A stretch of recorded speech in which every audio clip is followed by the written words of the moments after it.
left Peru and sailed to England alone. There he met the Browns and they took him home.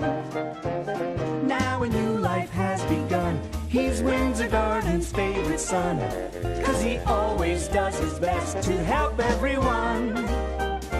When a problem appears, he never misses a beat and always finds a way to land on his feet. Has his very own unique point of view. Looks at everything as if it's brand new. He is friendly and polite, and he tries to do things right, but he gets in sticky messes just the same. He's curious and speaks his mind, but trouble's never far behind. It's Paddington Bear, he's one of a kind. I'm Paddington Bear.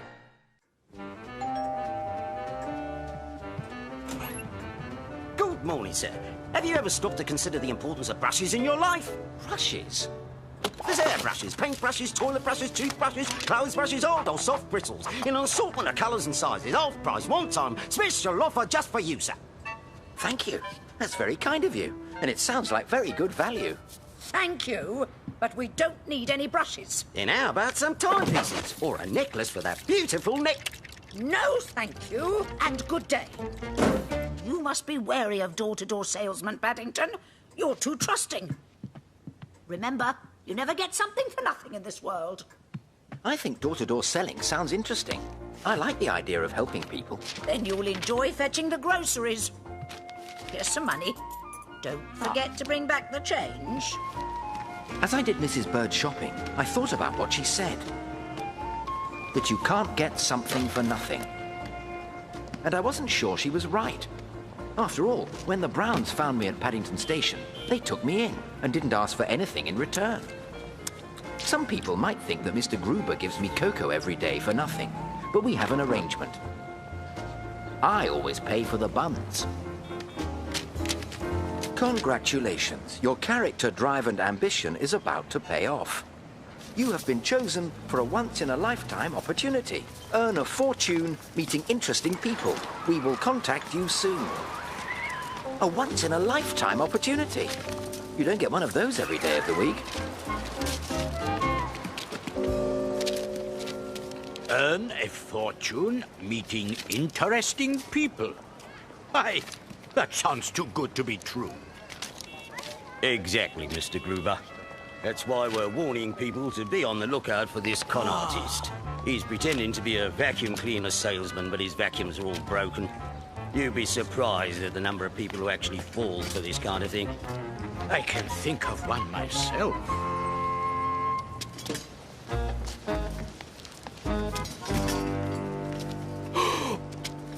I'd like to earn a fortune and meet interesting people.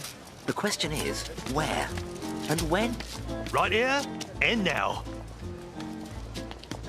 Allow me to introduce myself, Mr. Brown. Paddington Brown. I'm from darkest Peru. Oh, how exotic.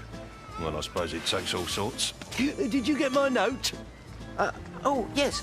Thank you, but, I seem to have lost it. No matter. Please excuse my appearance, but I've been busy all day helping people clean up and selling vacuum cleaners. Vacuum cleaners? Yes. And I am prepared to make you a one-time offer to join our happy band of vacuum consultants. Ask no questions, and I'll tell you no lies. This new cleaner deals with dirt, muck, ashes, soot, anything you like. Now, it just so happens you have caught me with my very last one. But because you seem a helpful sort of bear, you get our latest model cleaner, this list of do's and don'ts to help you make your very first sale, and a free hat. Now, how much are you prepared to pay for all of this? All I've got is Mrs. Bird's change. You don't get anything for nothing these days. That's just what Mrs. Bird said. You'll be able to pay her back out of the profits from your first sale. You'll see me again. If I don't see you first. I could hardly believe my good fortune, and I was sure Mrs. Bird would change her opinion of door-to-door salesmen when she heard. I couldn't wait to get started. The do's and don'ts booklet had all the answers. All I had to do was find a likely customer.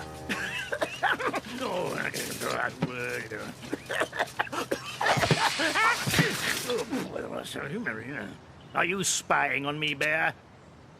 Now, what's that you've got on your head? Ask no questions, and I'll tell you no lies. This new cleaner deals with dirt, muck, ashes, soot, anything you like. How would you like a free demonstration, Mr. Curry? Free, you say? The price of chimney sweeps these days is highway robbery. This cleaner is particularly good with soot, Mr. Curry. It had better be. I'll be right back to keep an eye on things. Mr. Curry deserves a good demonstration because I think he falls under the heading of extremely difficult customers.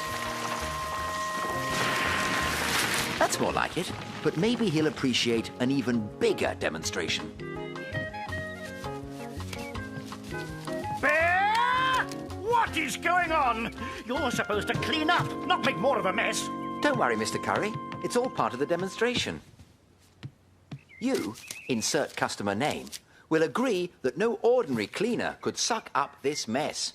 For once in my life, Bear, we are in complete and utter accord. Prepare to be amazed.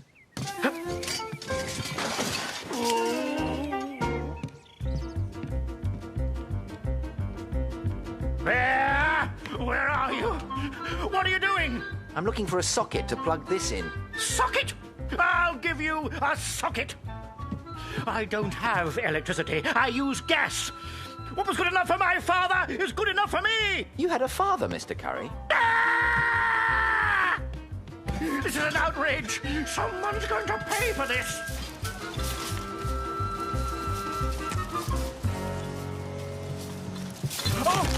Oh, thank goodness it's you, Mr. Brown. Oh, we were worried about you. Worried? About me? Someone has been selling faulty vacuum cleaners down at the market, and I was worried something might have happened to you. It did. What do you take me for? Once is bad enough, but twice in the same morning? Please! Stop him! Stop him! Stop that man! Wait till I get my hands on him! Oh! Keep him away! He's crazy! Mr. Curry was such a hero for breaking up the vacuum cleaner racket that he didn't mind the mess I'd made. He got just what he deserved, trying to trick you into cleaning his house for free. I hope you've learnt your lesson, Paddington. Oh, yes, Mrs. Bird. People who expect something for nothing usually end up with more than they bargained for.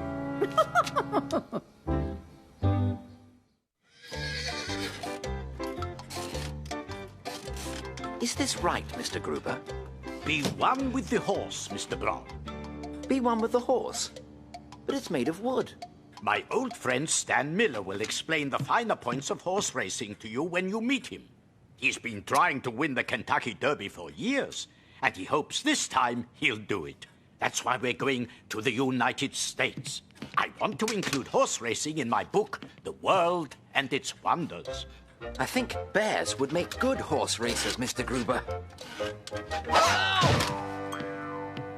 You mean jockeys, Mr. Brown? A horse racer is called a jockey. Paddington, meet Betting Star, a very powerful steed. Steed? It looks like a horse. Exactly, Mr. Brown. And this two-legged one is my jockey, Frankie. Oh. I think Betting Star likes marmalade.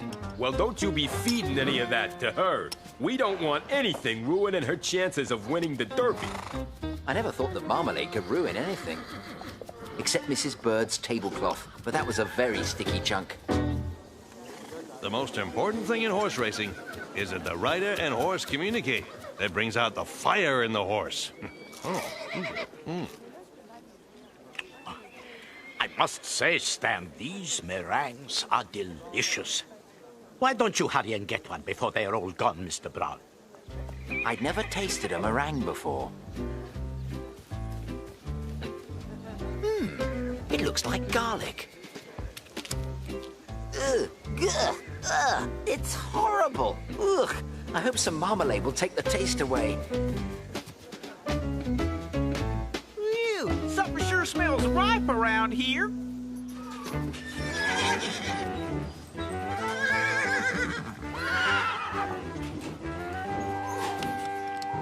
Hey, my marmalade. I thought I said no marmalade. I don't have time to play games. I have a race to get ready for. Sorry, betting star. You heard what Frankie said.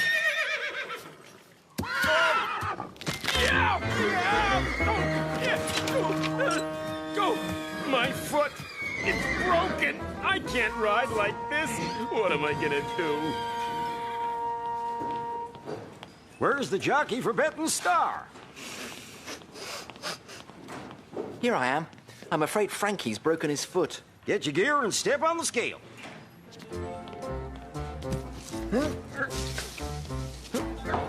133. You're over the regulation. I'm overweight. It must have been that meringue. I'd say it was someone else. But you have to lighten up or betting star is out of the race. I had to think fast, or Mr. Miller would be most upset. 130. Check. Okay, you jocks, you got a race to ride.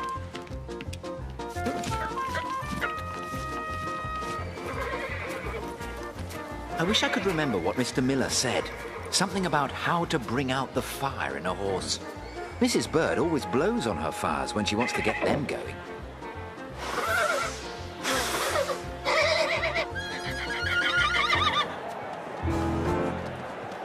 Oh, dear. Where can Mr. Brown have got to? I do hope he doesn't miss the big race. Wow.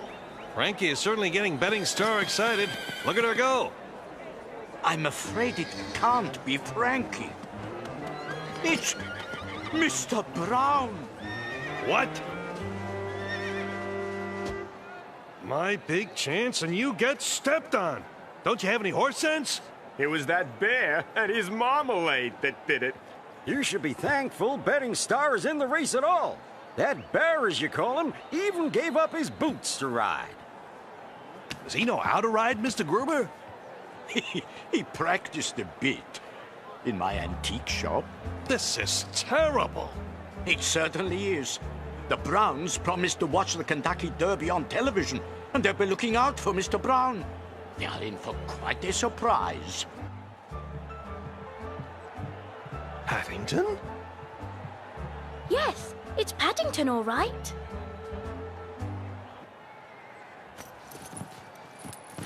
The saddle was very slippery, so it was a good thing Frankie had given me back my marmalade. Some people think it's only good for eating.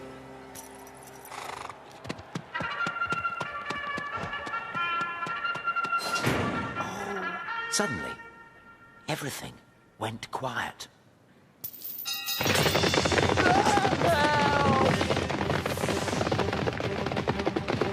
Look at him go! Right, Mr. Brown, right! Do you think we could slow down just a little? Come on, Paddington, that's it. Come on. That's my Paddington! Paddington! She's pulling away again. Whatever your bear's doing to that horse, it sure is working. He's doing what you told him. He's communicating. Go, betting star! Go! That's it, Paddington, come on. You can do it, Paddington. Come on, Paddington. Hooray! You did it, Stan. The bear did it, and I can't wait to thank him. You'll have to catch him first. He's going around again. To think, Mr. Brown, you ate a whole head of garlic. One clove would have been bad enough. But a whole head. It's no wonder betting star ran so fast. Oh, I thought it was a meringue. She must have got the full force of the smell every time you breathed out. This will make an excellent chapter in my book, The World and Its Wonders. I think you should eat some garlic too, Frankie, before our next race. I can lend you some of my marmalade, Frankie. It did help take the taste away a little bit. Just as long as it doesn't get rid of that winning aroma.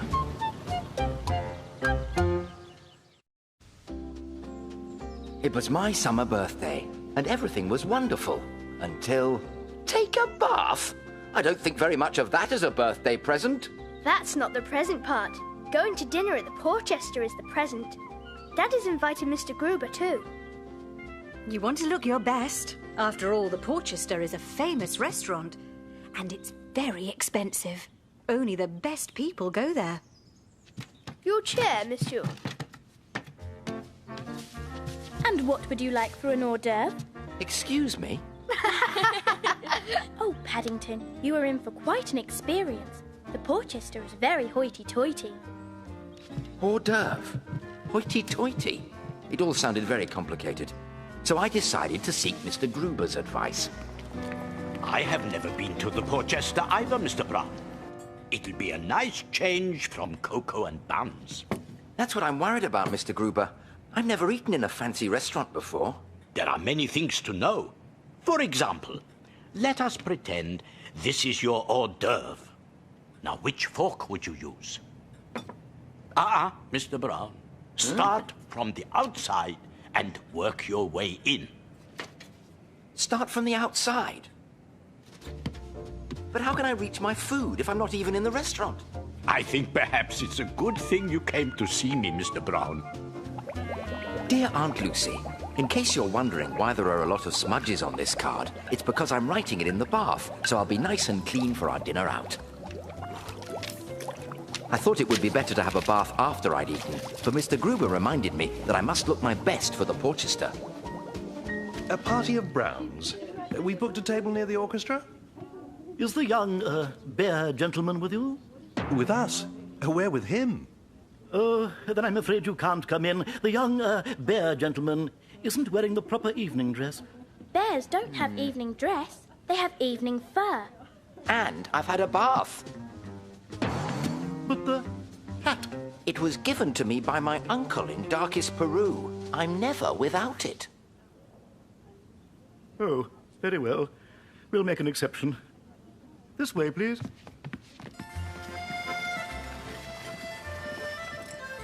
Monsieur. Thank you. My menu's full of mistakes. Mistakes? There is never a mistake on a Porchester menu. Those aren't mistakes, Paddington. It's written in French. And we pride ourselves in the fact that there is nothing one cannot obtain at the Porchester. Well, in that case, I'll have a marmalade sandwich, please. With custard, since it's my birthday. A marmalade sandwich? With custard? For dinner? I like marmalade, and you said that one can obtain anything I want. Excuse me, Andre. I'd like a marmalade sandwich as well. It'll make a nice change. Thank you, Andre. As you wish, monsieur. Incroyable! Suddenly everyone is wanting the marmalade sandwich. I bring Paddington to one of the finest restaurants, and he wants a marmalade sandwich. Oh! Perhaps you would care for an hors d'oeuvre while you wait? Hors d'oeuvre? But that looks like salad. Indeed. Thank you. It looks like a very good bargain. And I know which fork to use. It isn't all for you, Paddington. And you're not meant to eat it from the trolley. I thought dining out was supposed to be fun, but there are an awful lot of things you can't do. Oh! Ah! Couldn't I have my water in a glass, please? That's not for drinking. It's a pour bowl. A pour bowl? But I had a bath this afternoon.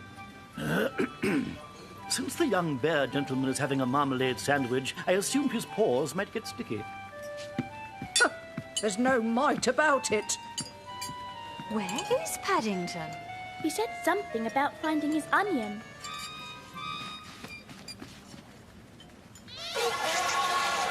I think I know where it went.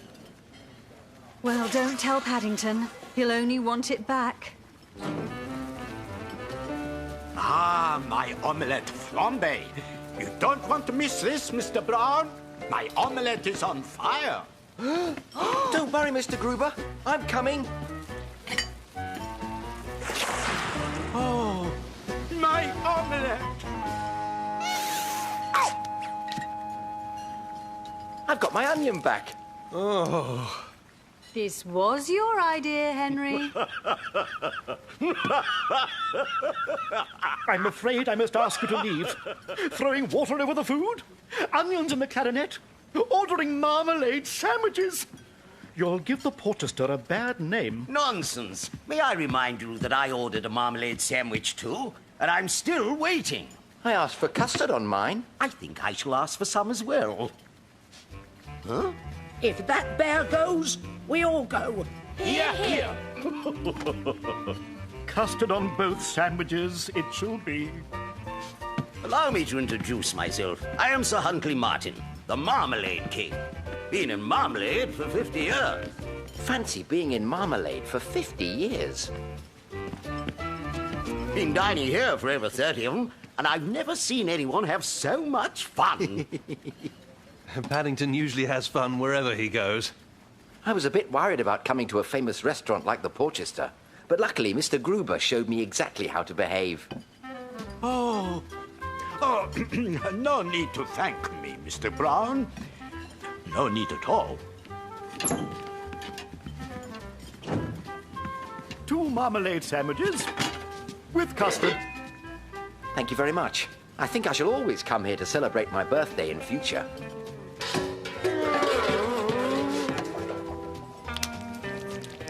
And I think I may need that poor bowl after all. I'll have one of those. I'd like a marmalade sandwich too.